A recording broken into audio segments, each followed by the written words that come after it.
Welcome to Garden Views, interesting conversations with interesting people who have done and or are doing interesting things. So sit back and enjoy.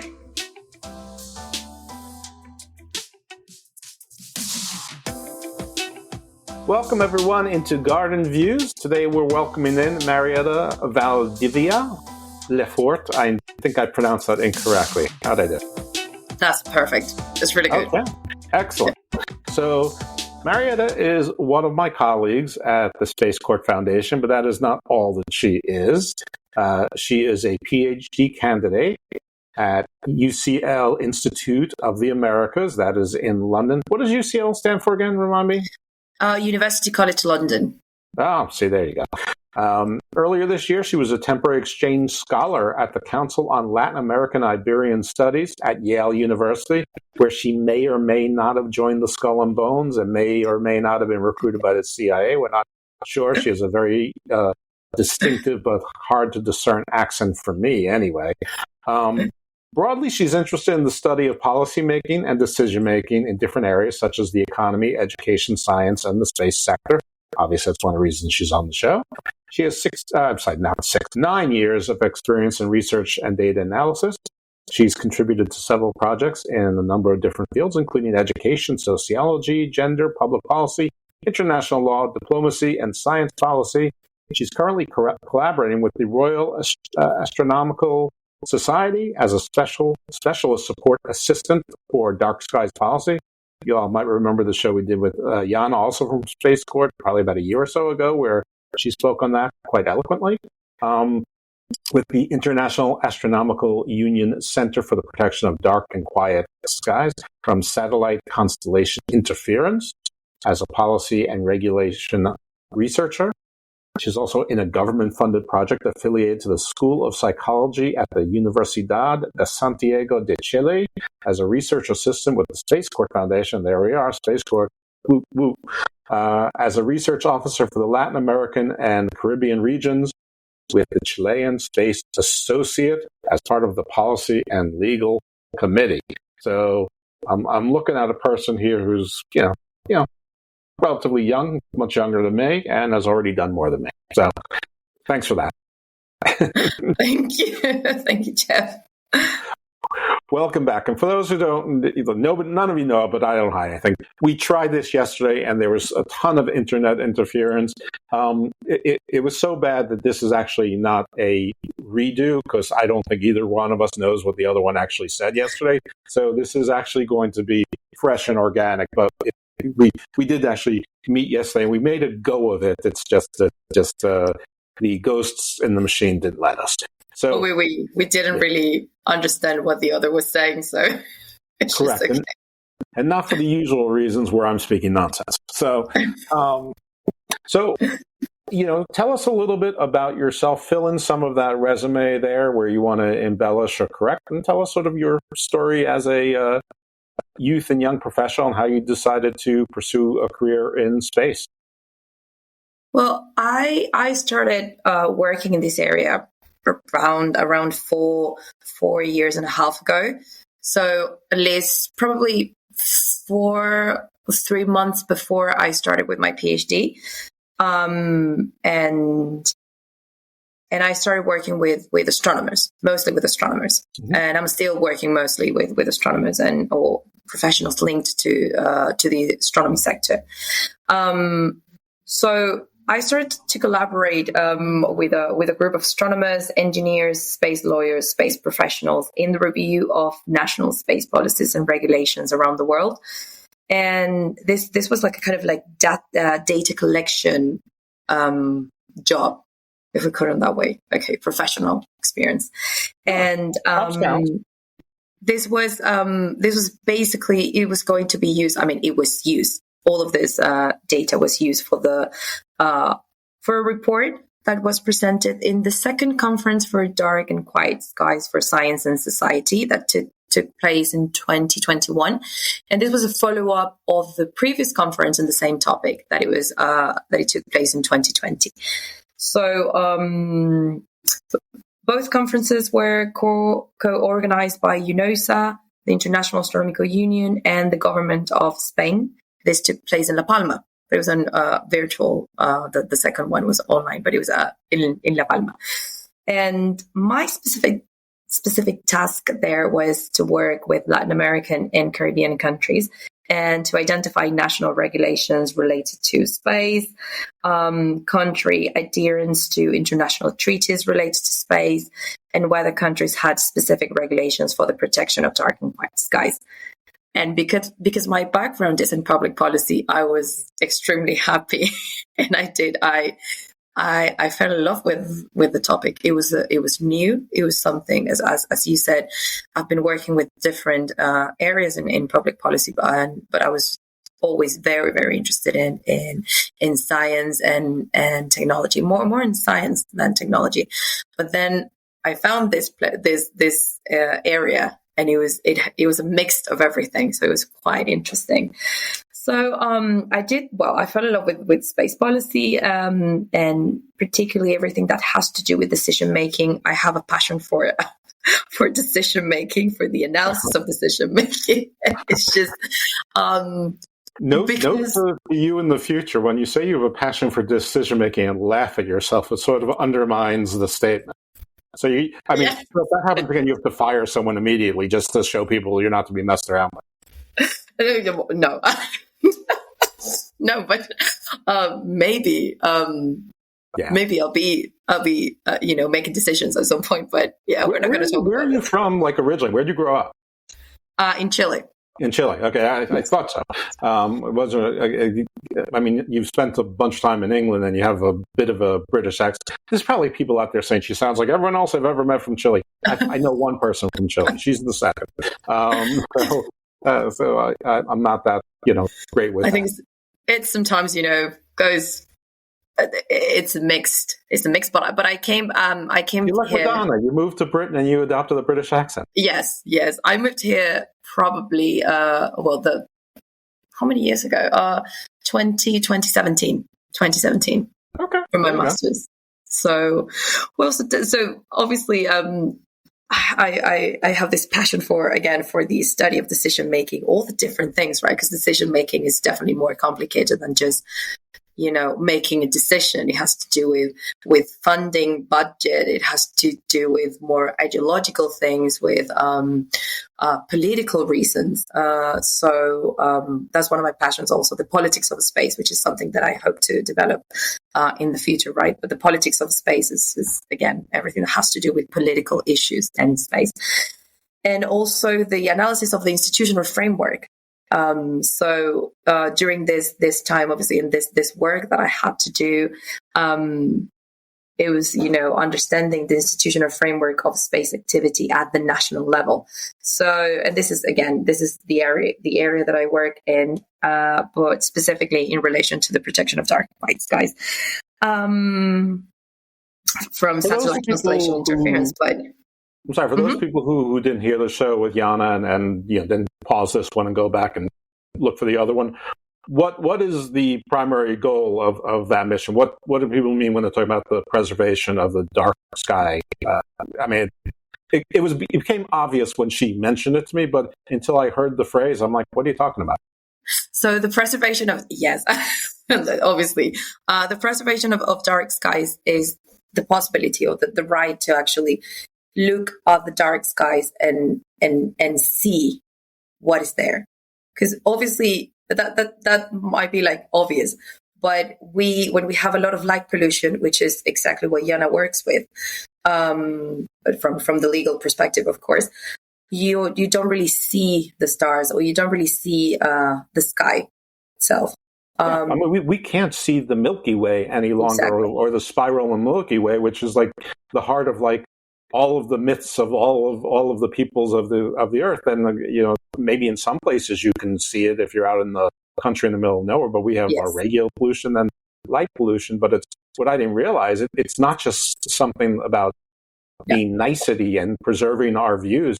It affects the migration and navigation of animals, like lots of animals, not just birds, not just mammals, fish. There's like all sorts of things that are affected. There's a a balance to it. In human health, it has a very significant effect on impact on biodiversity and all the things that you were saying. So it's a more complicated issue than just, being able to see the sky.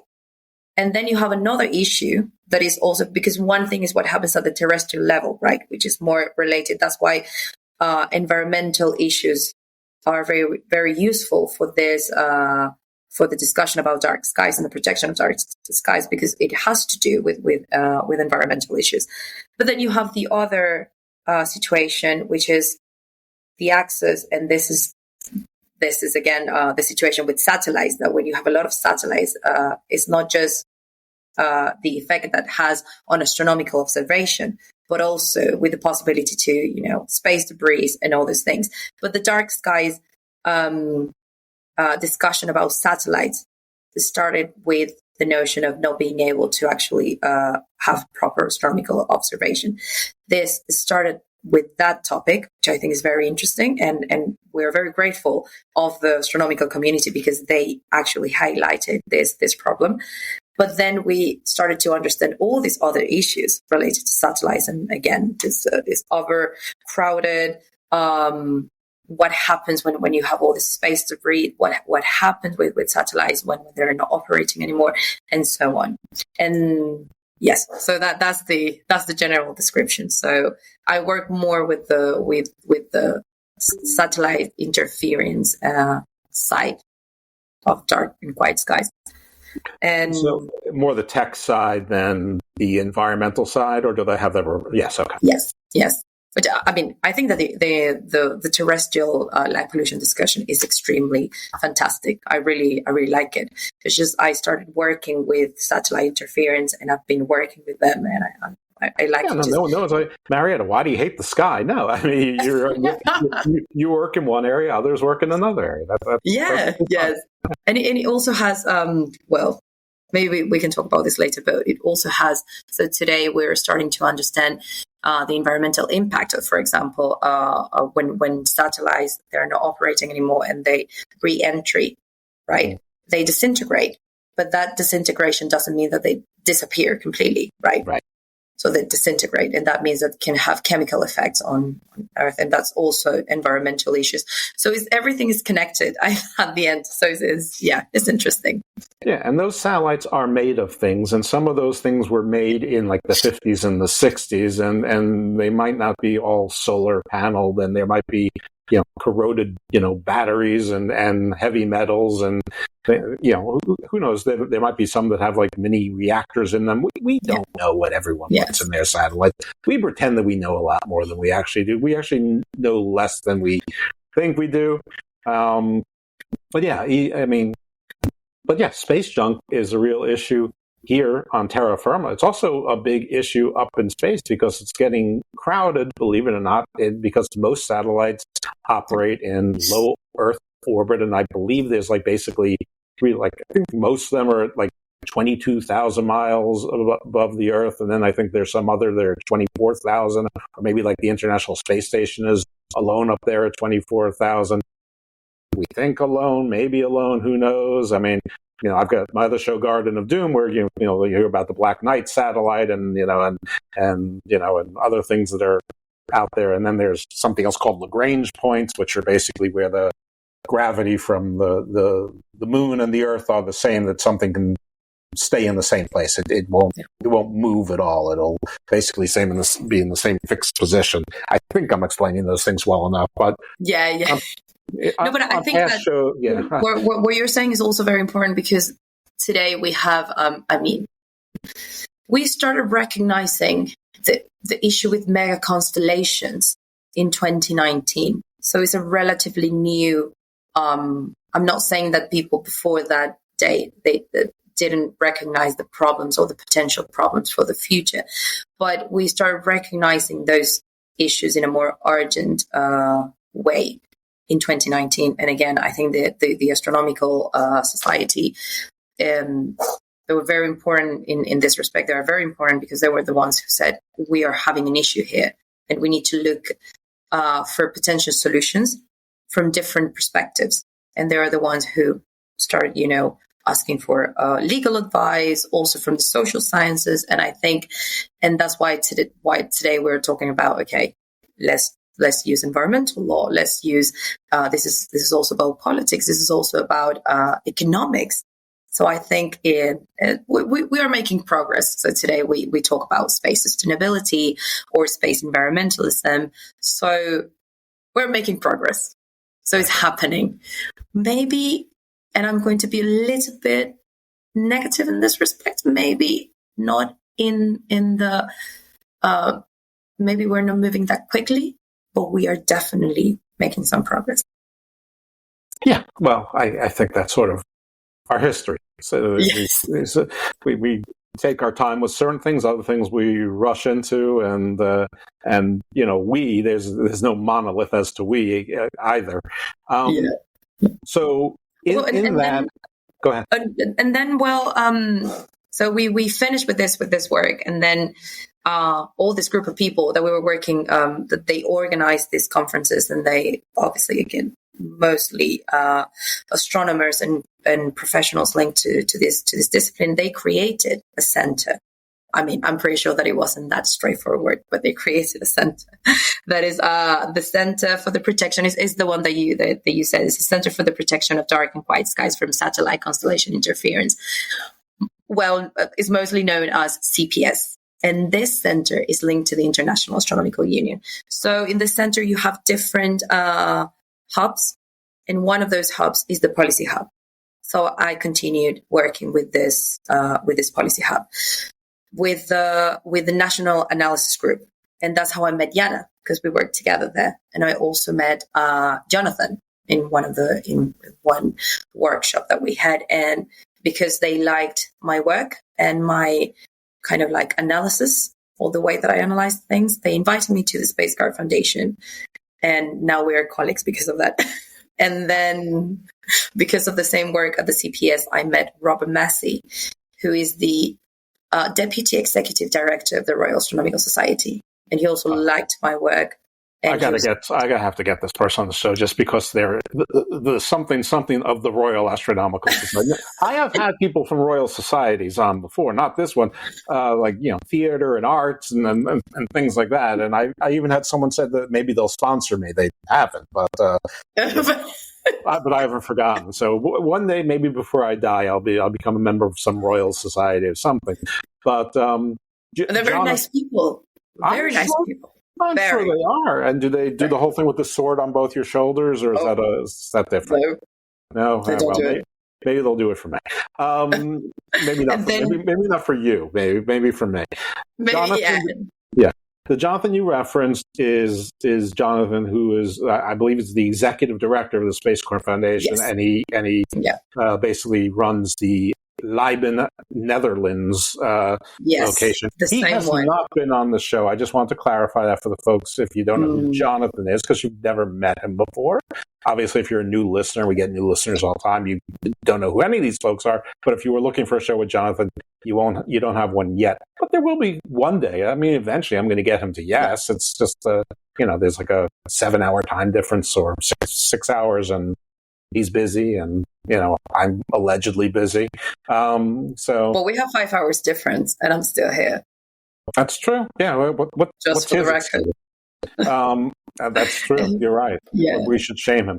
And then I started working with Robert, as you know, to provide some support with dark skies policy, because the Royal Astronomical Society provides the secretariat support for the APPG for dark skies. So in the UK, you have the all-party parliamentary groups. Those are groups that are not part of Parliament, but they provide the kind of like, let's say, technical support for specific issues to MPs, right? So in this case, is about dark skies, right? Members of Parliament. Members of Parliament, MPs, yeah. Sorry. MPs, but members of Parliament. 60% of the audience from the United States and MPs here, unless they're really paying attention, the context means military police. So, okay, MPs, members of Parliament, yes, of course. Yeah. And then the last thing is, because of that, I recently started collaborating with the Chilean Space Association, which is not, so in Spanish is the Asociación Chilena del Espacio. It's not the National Space Agency, but they are an important actor in the space environment and in the country. So yeah, I started working with them, and I'm collaborating in this policy and legal.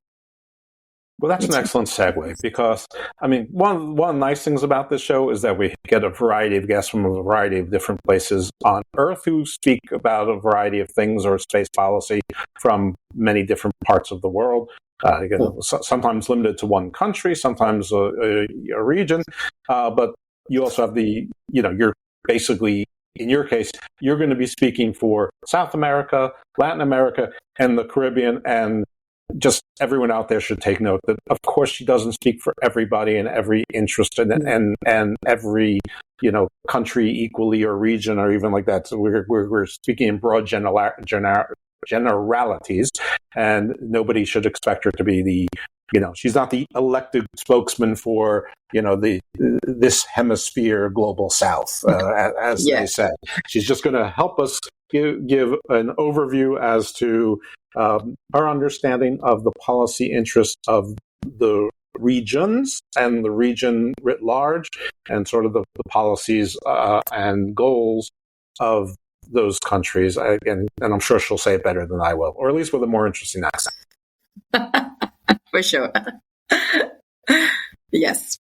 So tell us a little bit. So what are the interests of, and you can divide it any way you like or try to start with overarching, but what is, what are we in the Western Hemisphere, the global South? So what are sort of the space, overarching principles and policies and goals for basically south of the Rio Grande, north of Tierra del Fuego, and we'll put the Caribbean in there as well, and just, just start with that very large open-ended question.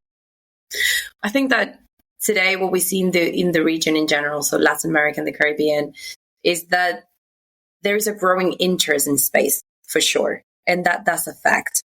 Obviously, the interest is not the same in every country, but you have specific countries that are actually developing space technology. So I would say that there are three main actors or three countries that are the strongest in terms of space development.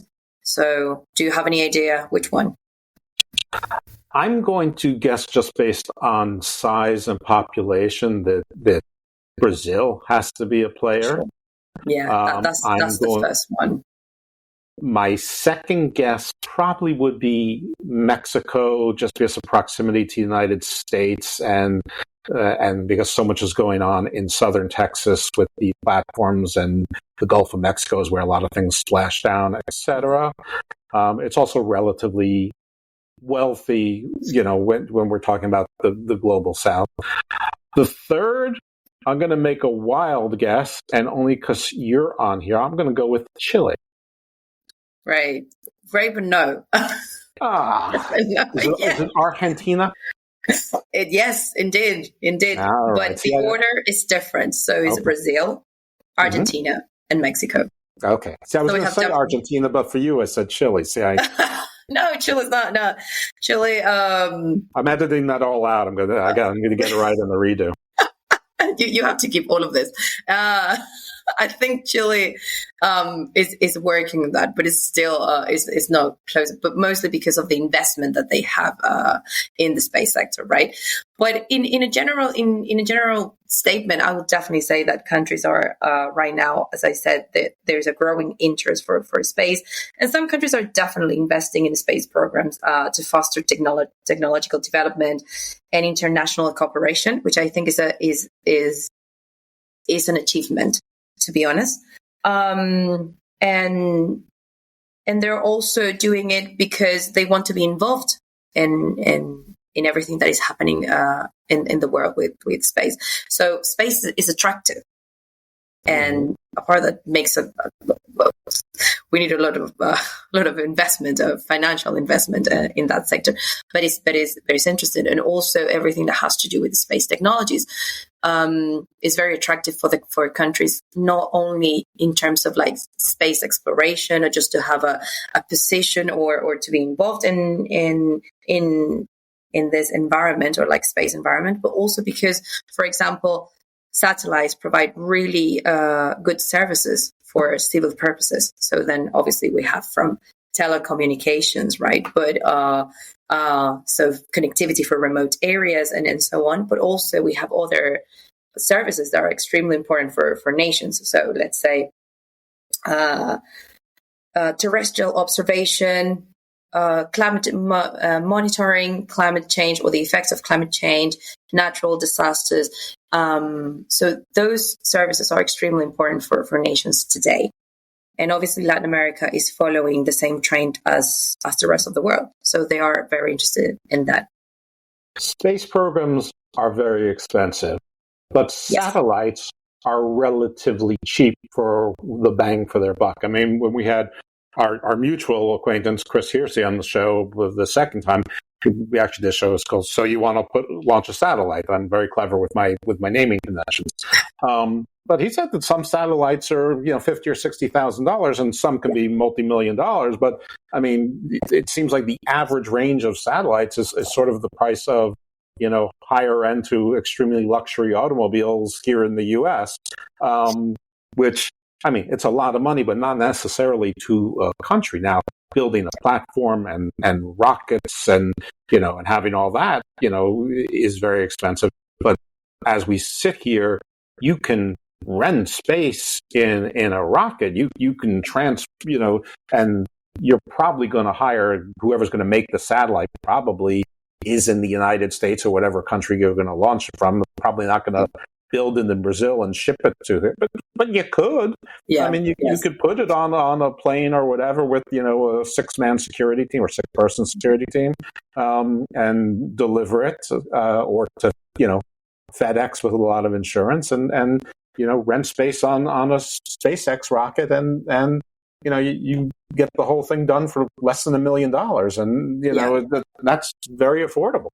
And that's one of the interesting things, because obviously when we say there are obviously some countries in Latin America that actually have satellites, which is the case, not all the countries, but then you have Argentina, Brazil, and Mexico. They do have those, and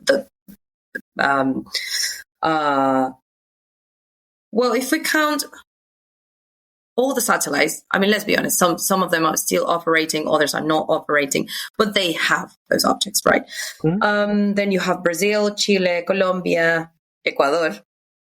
So I'm just going to pronounce the names of the countries in Spanish because it's really weird for me to say the names in English. It's just perfectly fine. I'm sorry, but it sounds fake to me. It's all right. You feel with its international flavor. Yes, of course. Peru, well, that was English, but Peru, Uruguay, Bolivia, Venezuela. So obviously those countries have their satellites. That doesn't mean that all of them were manufactured in the country, right, or that they were launched in the country. Is exactly what you're saying. The truth is, they are owed by the country. So I think that this is an interesting discussion about, because of course, even when not all of them are extremely expensive and they're relatively cheap, that doesn't mean that these countries can obviously give unlimited funding for these operations. And I think that's also important. But they are, and I would say that the main activity today, or the priority in Latin America or in different countries in a general trend, is the development of satellites for these uses. For also, let's say civil, for like society, for the use of society, for the use of the improvement of life conditions or living conditions, or also for climate change and again natural disasters. So for the convenience of the country and their population, its population. A question that probably is not nearly as important, or probably isn't nearly as relevant as much time is going to be taking me to phrase it. But I can't get it out of my head. And that is, do the countries, especially in, where there's mountainous regions of the Andes, do they get any pressure, or conversely, do they use that as leverage to give sites for observatories because they're so high up, and the pollution is so much lower, in exchange for technology or assistance or sweeter deals? Here, the United States, like in Hawaii, there's often problems because the higher up it interferes with indigenous people's holy sites and their rights and their lands, and the science community is always trying to get a community, some sort of compromise to maintain or put up an observatory up there, and I don't know, I'm just guessing that indigenous communities and other communities don't have as much leverage in South America as, say, Hawaii, and I could be completely wrong about that, but it might just be nobody's ever said, yeah, you can put an observatory here, but we need 4 satellites in exchange for that. I don't really know. I don't have that information. Yes, I think it's a very interesting conversation because obviously in the different meetings and in the different 1,000 meetings and workshops and things that we've had with all these different groups, that topic, not that specific topic, but related issues, rising. But I'm not familiar or an expert on those discussions, so I don't really know. But I could definitely look at that information, and we can have a separate, talk, and I can tell you. If there's an answer, if anyone's even looked at, and I'm not saying it's even a good idea. It may be a terrible idea. Like, who wants to put an observatory on top of pristine mountains? But if there's already a city there or whatever, maybe it's not such a big deal. I don't know. Anyway, we'll move on. I don't really know, but I think it's that is a piece of information that I think is very important. Yeah, there we go. So we will look. Definitely. So my assumption with satellites is that, for the most part, they fall into a few categories. One, governmental. Tracking military. Tracking the borders. Weather. Weather and things of that nature, but also, spying, stuff like that. There's probably also communications, non-governmental and governmental, internet, telephone, satellite TV, entertainment, satellite radio, all the things that everybody enjoys. Then there's probably GPS and, everything there's an app for that we don't even think about that is broadcast to us, from space. And that's mostly commercial. It's sort of exciting and sexy that they get, go up in a rocket and fly up in space, but most of it is just plain old commercial law. And so. I know that also there is. Oh, sorry. No, just continue. I was going to ask you: is most of the focus just on commercial law contracts and trying to figure out, who bears the risk of loss of expense and what the guarantees are and where you resolve any disputes, if there are any, and there always are? Two questions. So I think that the first one is not necessarily, obviously, mostly. We know that we have a lot of commercial agreements in everything that is related to satellites. But I think that in the case of Latin America, and I'm sure that in the other cases too, but we also need to highlight the role of, universities in everything that in satellites development and all of that for research purposes. So, for example, I'm definitely more familiar with the Chilean case, but the Universidad de Chile, for example, has been really, really important in the development of nanosatellites and CubeSat satellites for research purposes. And I think that there is I have a theory, and I might be wrong, but I think that in the case of the region, when sometimes the governmental capabilities or the likeliness to develop certain space technologies is not as straightforward as in other countries, right?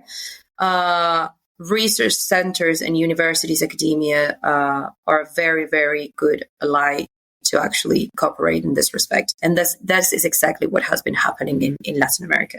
So I would say that... I left off a giant one, transportation, planes, trains, automobiles, and shipping.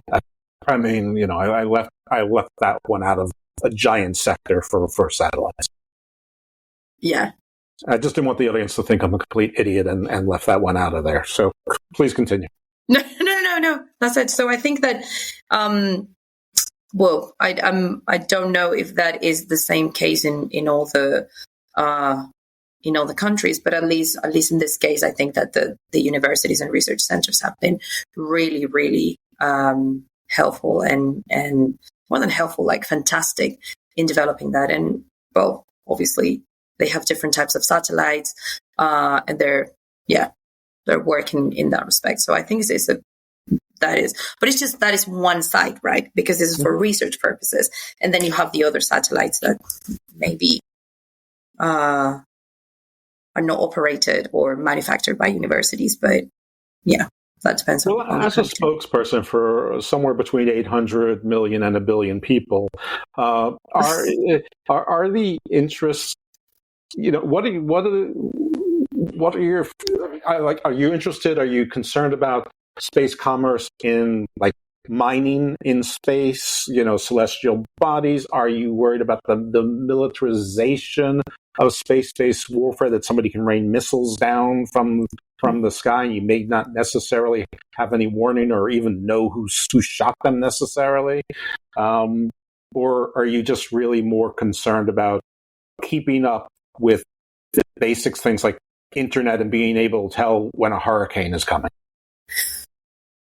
As a person, just as me, as a person who is speaking for 800 million to 1 billion people. There's no pressure at all. So I have two answers for that. As a person, as just me, I'm very concerned. I'm very worried about, but not worried in a bad sense, but I'm very interested in space exploration, space mining. The militarization of space is something that I think we all should be aware of, and all in the conversation that we all need to have. In terms of countries, in terms of what I've seen, of what I've realized from research, I'm not saying that the discussions are not there. For example, militarization of space in Latin American countries, I think that you have two sides here. One that is, I haven't seen that there is concern for the militarization of space from the Latin American regions. Well, that could be for obvious reasons. There's no capacity to do that. This is not the big names. This is not the US. This is not Russia. There is no way that single countries in this region can pose a threat for the militarization of space. And in general, I don't think that there is a tendency in certain countries to align with strongest countries in the space environment or the space context for something that could lead to a threat of the misuse of space. Okay, so in that respect, I want to insist that everything that has to do with the decision at the space agencies, space centers, Air Force, or whatever is the governmental or organization of entity that is responsible for decisions in terms of space in each country. They're basically more interested in the development of space capacities, but not with focus on militarization of space. That doesn't mean that the conversation is not there. But I will say that if the conversation is there, I'm pretty sure that it has more to do with, for example, defense. Mm-hmm. And if that happens in defense, it's very unlikely that they will be talking about these issues with every person in the public or with the press, right? As we all know, it's extremely unlikely. impossible, actually impossible. But I'm sure that, countries or defense, they are talking about these issues. But I don't really see if even if you ask me for a political analysis, I think that it's very unlikely that countries are going to, engage in some kind of activity that could be in this region that could threat the peaceful use of space. And the other area is space exploration. So I think, for example, in space exploration, today what we're seeing with I always forget how to say this name in English, Artemis. Thomas Aquinas, the monk or whatever, the priest who wrote all the books. Yeah, Artemis. Yeah, right. Yep. Thomas Aquinas, the U.S. project. Yes. Oh, so, I don't know. I don't know. I'm not sure who we're talking about now. So for example, in space exploration or... Oh, Sir Thomas Aquinas was not talking about space exploration now. No, I'm thinking about the Artemis project, right? Or like... Oh, Artemis, the Artemis project. That's it. Say it again, please. Artemis, Apollo's twin sister. Artemisa. Yeah, let's say it. Let's use both names. So Artemisa is in Spanish, right? So let's use it that way. So we know that there are certain Latin American countries that are definitely part of the agreement for sure. Mm-hmm. Because again, if we are extremely honest, it's very unlikely that countries individually can have more funding or to be able to develop, for example, a space exploration in that level by their own. We don't really have the financial capacities to do that. I'm pretty sure that in terms of like professionals, some countries have, the human capital to do that, but not financially.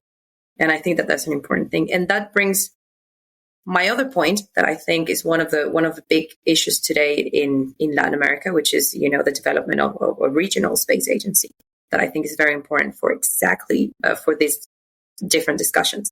Is that happening? Yes. All right. Very cool. Because I was going to ask you actually the same question, but the flip side of it, because of course I'm a cynical person, so I would do it this way.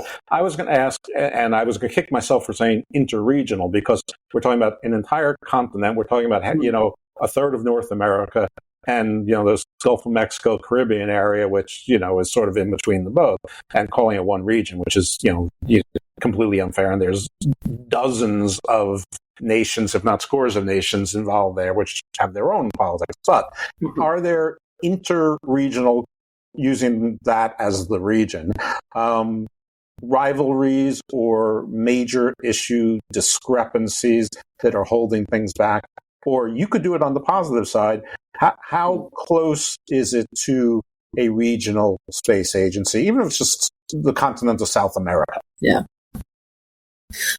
I mean, if we talk about Latin America in general, and we're including Mexico because of Latin America, right? And we're including the Caribbean. I mean, so let's go step by step. You can sweep them all together, I think, fine. I think for me, it's like, Yes, yeah. Let's go for like, not all the Latin American and Caribbean countries have space agencies, right? Right. I personally think that is a big issue for this centralization or the kind of like the institutional framework of the space activity at the national level. I'm sorry to interrupt. I had an ambassador from Dominica on the show once, and I asked him about their military interests. He's like, "We don't have a military." And you were like, he's like, "We have 70,000 people. Not in the capital, not in the town. We have 70,000 people total." So I understand that there's vast differences, and not everyone probably even cares about. It'd be much more important that Carnival Cruise docks on their island than if they had a space program, probably. Yeah. But I think that also when you think about that, because obviously sometimes we assume things, and that has been, I think we're all guilty of that. We assume things because we're used to certain, discussions about, for example, space agencies or the military or whatever. And we assume that every country has that. And then you realize, oh, actually, no, Like there are certain countries that are not interested, or they don't have it, and it's a different reality. But obviously, I don't know, sometimes I have to be more careful about that. And then I just take a step back and I'm like, yeah. Yeah, everything's different. All politics are local. But despite that, it sounds like there is an effort to build a regional space agency. So let's talk about from the positive side, and we can infer the cynical part by what you don't say. Yeah, of course. But so you have a few countries that have space agencies. But again, one thing is having a space agency, and the other thing is what are the real, what does that mean in practice, right? And I think that is a huge discussion. So you have certain countries like again, Argentina, Mexico, and Brazil. They have their own space agencies. Other countries as Costa Rica, Bolivia, Paraguay, Ecuador used to have a space agency until 2018. That's so sad. I'm wearing my Ecuador soccer jersey right now. They don't have anymore, but they have a private space institute, which I think it still counts. And then you have other countries with kind of dual. So, for example, Colombia has a governmental space. Let's call it. It's not what could be a commission, not necessarily a space agency, but they also have a private space agency. And if I'm really, and sometimes I struggle to understand which one is the official, but apparently both are, and apparently the private one has a big presence in space activities. Then you have Chile, for example, again, used to have a space agency, but doesn't have a space agency anymore. And they have, at Chile, for example, again, it's not, and I want to be clear, it's not the space agency, but a lot of conversations and discussions that are related to space somehow involve Chile. So I think it just that depends on the country, and because of that, obviously, and because of the financial and institutional capabilities. A few years ago, the idea of a regional space agency, when obviously the space started to be a big topic again, Latin America recognized this, and some Latin American countries, and they said we needed a regional space agency. So, but the regional, and this is the Latin America. The name is the Agencia del Espacio Latinoamericana y Caribeña. So that would be. I knew all of the words except for the last one. It's the Agencia Latinoamericana y Caribeña del Espacio. So that we would call it ALCE. That is the name, ALCE. And in English, that would be the Latin America and Caribbean Space Agency. Oh, Caribbean is the one. Yes, Caribbean. Caribbean, all yes. Right. I was like, ALCE. Caravan? What's happening here? Okay. Very good. ALCE was is based in Mexico.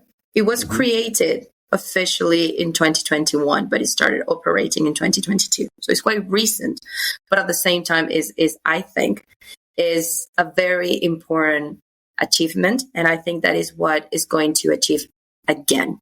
If we follow certain, not rules, but if we make things right, I think it is the regional institution or the regional organization that is going to allow Latin America to actually be part of this space environment. Very important questions. Are you going to be the head of that department at some point? And if so, will you recommend me to be the ambassador from the United States? And the follow-up, will you engage in nepotism and hire my children? That could be. Okay, good. That could be. I mean, I would love to. All correct answers. Love to. But Chile is not part of it. That's all right. I mean, that's all right. Chile's not part of it. And obviously, the two countries that are at the front of it are, of course, Mexico and Argentina. So, and then you have an issue here because Brazil is not part of it. So when this was formed, Bolsonaro was the president, right? So because so some people agree, and I definitely agree with this diagnosis or this analysis, that because of the political tensions with Argentina and Mexico, Brazil didn't want to join. But now with Lula, maybe. But let's see. Let's see. What's Chile's problem? What is holding them back? I don't really know. They don't have a space agency, but at the same time, I know that there are different countries that are member states and are part of ALCE, and they don't have a space agency. So I don't really know what is the case with Chile. I mean, are the other countries there? I mean, like, is Venezuela and British Guyana, are they part of it? Venezuela, yes, is part of it. Okay. Guyana, no, no. I know that there's Antigua and Barbuda, Argentina, Belize, Bolivia, Costa Rica, Cuba, Dominica, talking about that. Yeah. Ecuador, talking Ecuador, about that. Sure. I was just going to ask about my country, Ecuador. Yes, El Salvador, Guatemala, Haití, Honduras, Jamaica, Mexico, Nicaragua, Panama, Paraguay, Peru, the Dominican Republic, San Cristóbal y Nieves, San Vicente y las Granadinas, Santa Lucia, and Venezuela. Now, the issue with Venezuela is because of all the recent, what is happening right now in Venezuela and with all the political and institutional instability. We're recording August 1st, 2024. There was just an election where Maduro claims that he won, although all the exit polls so he was trounced. There's a lot of civil unrest there, and who knows? It's a situation that people are actually concerned about a civil war. Exactly. No, it's a very, very critical situation. So I know that Venezuela is also part of another initiative that I'm gonna share with you in a bit, but I don't really know what is going to be the case with Venezuela. But all these other countries that most of them don't have space agency, a governmental space agency, they're a part of ALCE. So I don't really know what is the case with Chile, but I'll find out. And the good thing about ALCE is, again, I think that the aim of this regional agency is to follow a kind of model that is like the European Space Agency model, which is exactly the regional cooperation to join forces and to exchange, technological development, but also like knowledge and so on. So I think it's not about competition. It's also an idea to join forces and to try to be involved in space activities in the global scenario, right?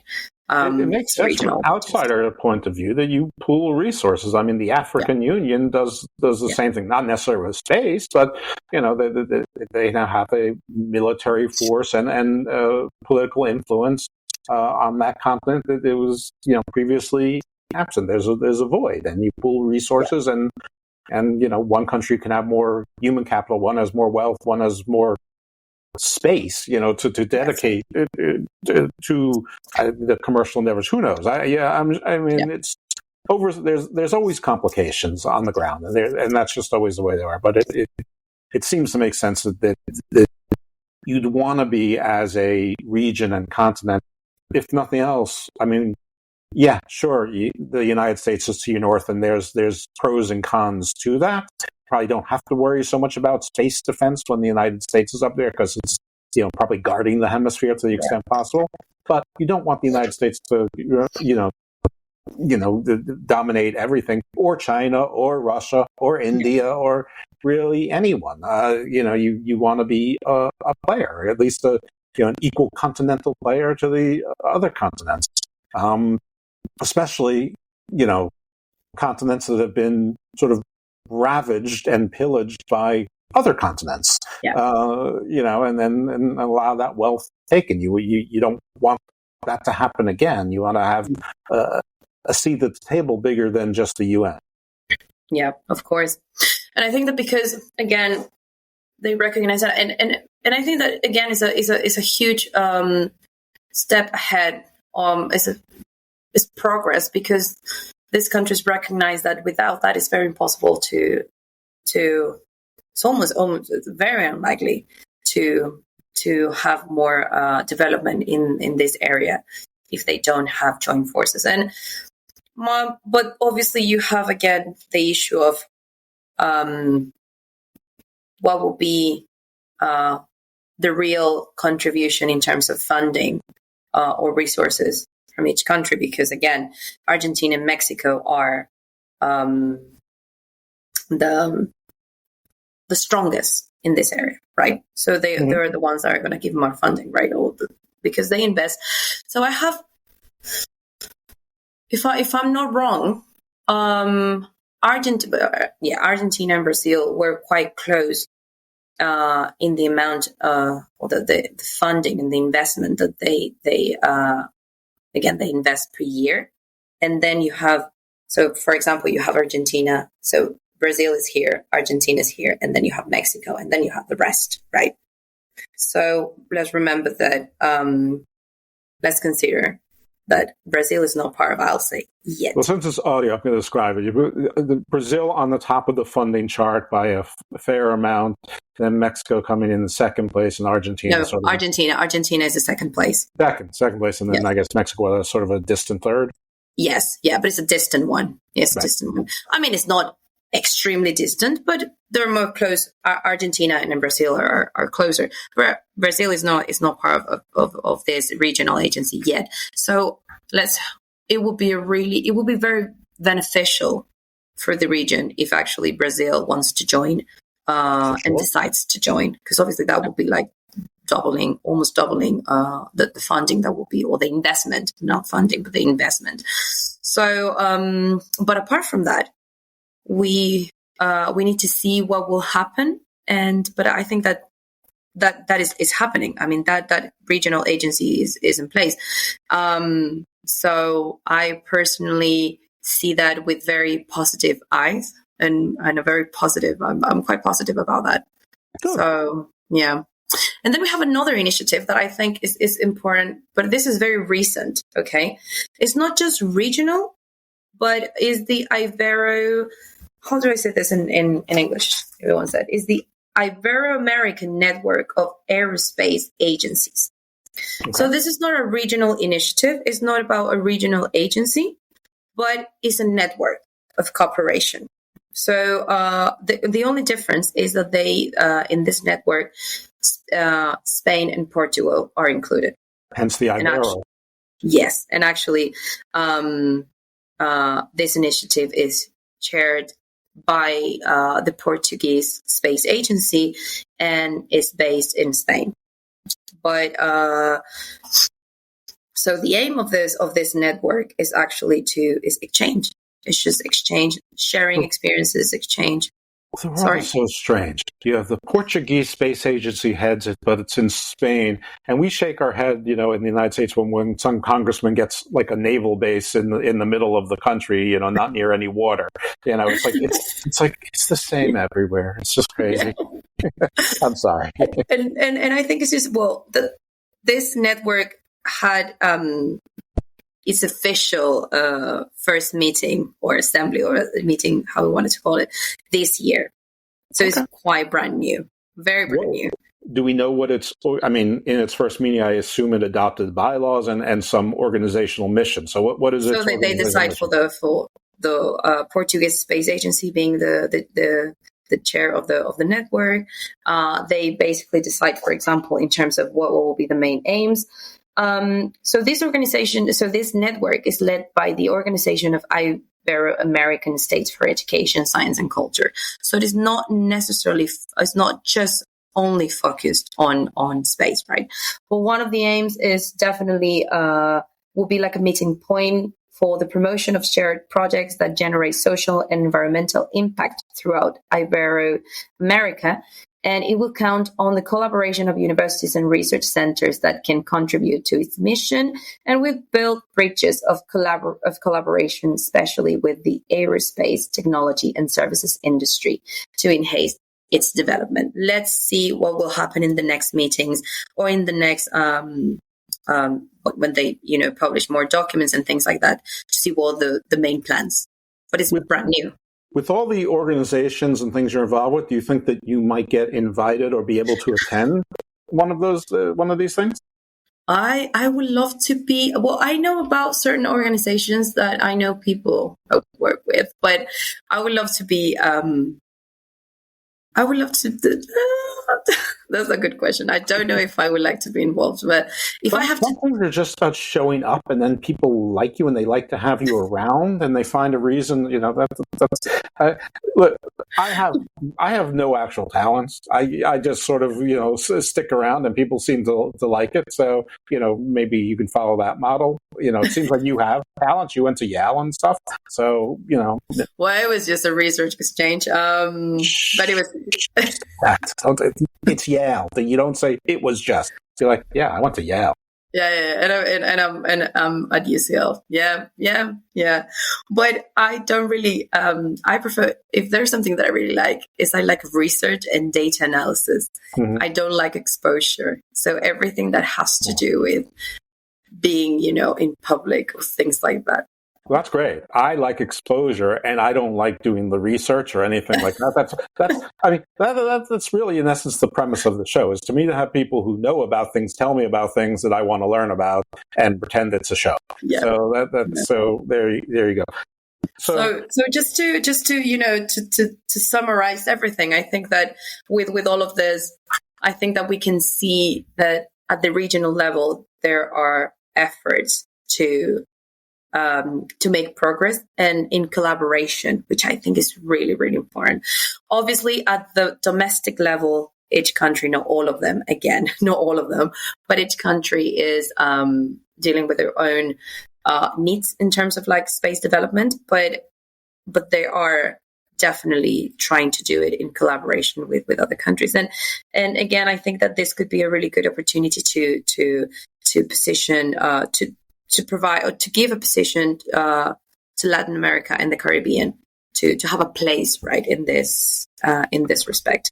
I'm aware that in Africa you have the African Space Agency. I'm not familiar with the African Space Agency. Neither am I, but I'm working towards it. Yeah, really? Yes, I'm working towards getting familiar.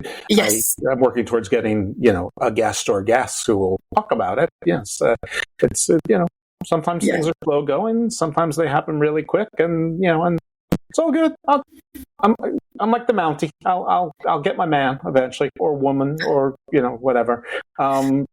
As a Latin American by marriage, and as Ecuador being my adopted second or third country, and possible site of my retirement, I'm obviously pulling for the region to get together. I'm a big believer in the space economy. I think it's going to take us by surprise when it happens. I'm not sure exactly, and this is probably not the greatest example of all time, but I'm not sure if we're like closer to 1,200 or we're closer to 1,500 in terms of coming to the new world and be able to harvest things and get them back to where you want to resell them and make money off of them. But those were multi-year journeys. So will this be? Obviously, it's space.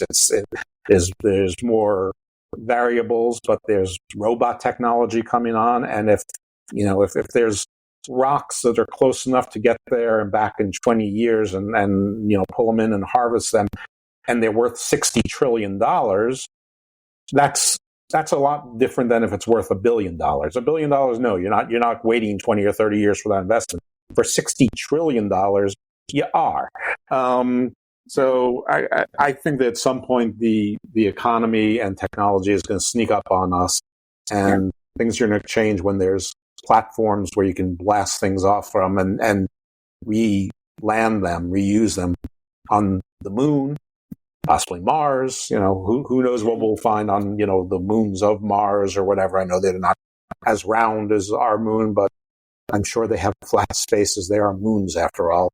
In any event, this is just my speculation. Now, we didn't hide the fact that yesterday we tried something and the technology didn't work. But you did at least get my little idea big idea of public-private, sort of public corporation cooperatives where everybody would have an opportunity to invest in. In fact, only people would have an opportunity to invest in it, not countries, not states, corporations, not political action committees, not groups, just actual human beings. And, we sort of entered into our own little compromise where if, say, the price was a share for an American $25, that the price for a share would be whatever the equivalent of $25 is in in another country, whether it's, if that's 27 Canadian dollars or whether that's 17 cents in, country X. And while they would be private, they'd have the better, quicker, more efficient, efficiencies of the private sector. They would operate as basically not-for-profits with bylaws and guidelines and trustees who are making sure that it's egalitarian and everybody has a place in space. And yes, these would be designed to compete with your SpaceXs, your Blue Horizons, your Boeings, and whoever else is out there. Yes, it would be private sector competition, but they're being funded by people, and hopefully 4 billion people or more can take part in that, which all of a sudden capitalizes I'll just call them a company, or I'll call them a public trust. And you've had 24 hours to think about this. And I didn't think about this. I don't believe it. Do you like it at all? That sounds like a no. No. I wasn't. No, I'm thinking, because obviously we talked about this a little bit yesterday. I think that there are because obviously there must be certain mechanisms in place to secure, like a kind of like equal participation, right? But those kind of mechanisms are like more. I think it's a good idea, but like, for example, the thing about currency, right? What we talked about yesterday, because obviously certain people from certain countries, even if this is not through a country or through a state, if we just use that term, there are certain currencies that are definitely not as powerful as other currencies, right? So that would be a kind of a disadvantage if you just were born in certain country, right? Mm-hmm. So what would be the mechanism to secure this kind of like? I don't know. Let's assume though that we can get past those things. Listen, there's a whole lot of hurdles between idea and getting this together. Yeah. One would be for nations of the world to agree to this, because it can't happen without the nations of the world agreeing to it. And then would be, who do you collect and who's in charge of the money? The conversion probably is one of the easiest things to work out, because it happens every day with tourism and business travelers. I don't think. Even North Korea money is worth something, American. Does it? Yeah, maybe very little, but there's some exchange rate. Yeah. Do you think, because my main issue with that, but this is probably would be so I'm biased because of my social science background, right? But I think that even when people say, you have literature and just scholars talking about that, but then you have other, scholars saying that. So some scholars say, today we live in a globalized world and we don't. So nation states, or the kind of like idea of nation states, is not as strong as it used to be, right? Because of a globalized world. But all the other scholars and other people say, no, it's a country. Like, it's still very, very important. We don't understand the world without nation states. Even when we understand that we need to have, we live in a globalized world, the unit of nation state, or even if we don't want to talk about nations, which is impossible in my view, there is still the need of nation state, or the state as the unit, or the minimum unit. So in that respect, I think it's difficult to think in a model that doesn't really need nation states to agree on something. That's my main issue, but I'm biased because of my social science background. But you would still need that even in the regional cooperative groups. You're still talking about nation states need to buy in, but maybe that's easier than mine, which is, maybe too big an idea for a balkanized world. But if that's the case, the rest of the world, You should do it. I mean, I'm an American. Listen, we're right now, if we're not at the top of the food chain, we're close to the top of the food chain. Yes. And if we're not at the top of the food chain in the space economy, we're number 2. And I'm also, closer to dying than being born. So, it's not going to affect me. But if you're Africa or you're Southeast Asia or you're South America, you want to pool your resources, if for nothing else, just for this, so that you can compete and get some equity, because equity's almost never given. Yes, yeah, for sure. I think it's never given, to be honest. Even if you, but this is just we're going into a different direction. We're going into, political philosophy and just what I know. I'm trying to avoid that, even though I'm the one who steered us. We're just going directly to that. Just more like, what is the perfect egalitarian society, or what is the perfect, or what are the certain conditions to actually get a perfect egalitarian scenario? So I'm just trying to go for something that has a shot. I'm not. Perfect is fine, but I'm not going for perfect kind of guy. I'm going for something that will work that gets closer. Yes. Yeah. So I guess that's it. All right. Were there any major things I should have asked you about, or that you want to say that we didn't get a chance to talk about? No, I think we covered probably most of the big topics in the region right now. Okay. Good enough.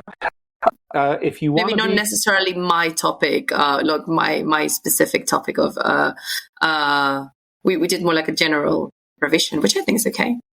Yeah, no. I mean, again, you're speaking for an entire region. I'm the representative. If you want to talk about your particular topic, we can come back and fine tune that, in half a year or something. But so if you want to be found and followed, and I don't know that if you do, but if you want to be found and followed, where would people find and follow you?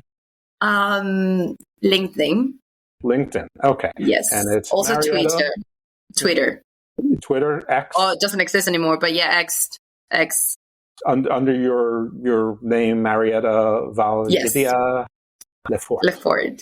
Yes. Okay. And of course, it'll be in the show notes, the spelling of her name, not her Twitter account and LinkedIn account. You can do that work yourselves, you ambitious people out there.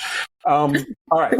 Is there a song that you can think of that is Spanish or Portuguese that is space related that we should use as the outro? Oh, no. I wasn't prepared for this. Wasn't prepared for that. I've been hitting guests with this lately, and they're never prepared for it, but sometimes they give me good stuff. Listen, if you think of anything, just shoot it to me on LinkedIn. Otherwise, we're at the mercy of my YouTube searching and finding something that hits my soul. That's close enough. All right. Listen, very nice meeting you a second time. This was much better than the first time, because I could actually see you and hear you and understand the words you were saying. Yes. Look forward to having our parallel work or whatever we do in the Space Court Foundation together. And thank you for being on Garden Views, and best of luck with your PhD. Oh, we didn't say what are you getting your dissertation? What are you going? So in the UK, it's a different model as the it's a different model. So basically, you pick your dissertation topic from the beginning. So what I'm looking at is obviously decision making. Obviously. So what is the relationship between economic nationalism as an ideology and decision making in Chile, policy making in Chile in the 20th century? Okay. All right. Well, I'm sure that has broadband appeal to people everywhere to look into. But listen, PhDs are supposed to be very specific topics. That's why they're so hard. You have to pick a very specific topic that doesn't have an answer. So that doesn't. Yeah, that's the thing. Doesn't have an answer, and then you realize at the end that it's more like. So I spent 4 years in this. Yeah, but you have to make a recommendation, then you've got to defend it, yes. and so not having answers sometimes is a good thing, I suppose. In any event, best of luck with that. We'll be tracking your progress. looking forward to future nepotism for my issue. And once again, thank you for coming to Garden Views. Thanks to you, Jeff. I had a really good time. Thank you. Good. All right. Thanks to the folks for listening. Hopefully you'll rate and review and refer this to your friends. Between Garden Views and Garden of Doom and the new Dr. Black Chronicles, or the Book of Black, we have a working title. There's just a wild encyclopedia here of, well, pretty much everything that I'm curious about, which tends to be a little bit wacky and out there. So probably things that you don't know about. So stay tuned. And thanks for listening again. See you next time.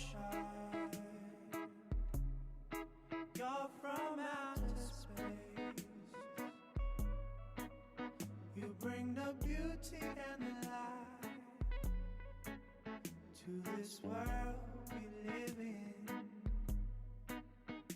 an old child falling down from grace. You got the power in your smile to bring back the feeling.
You're from outer space.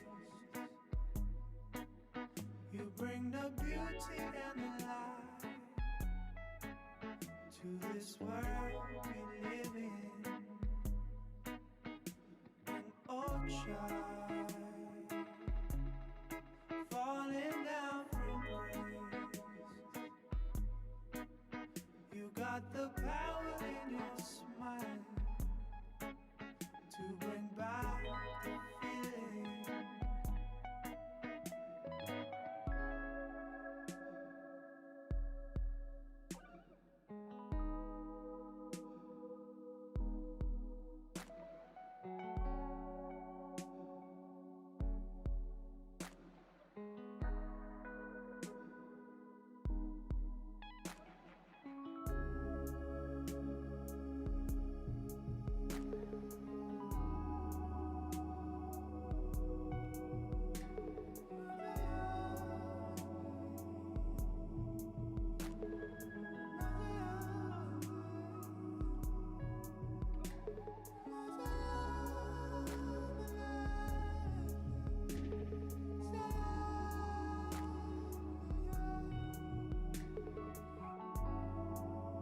got the power in your smile to bring back the feeling.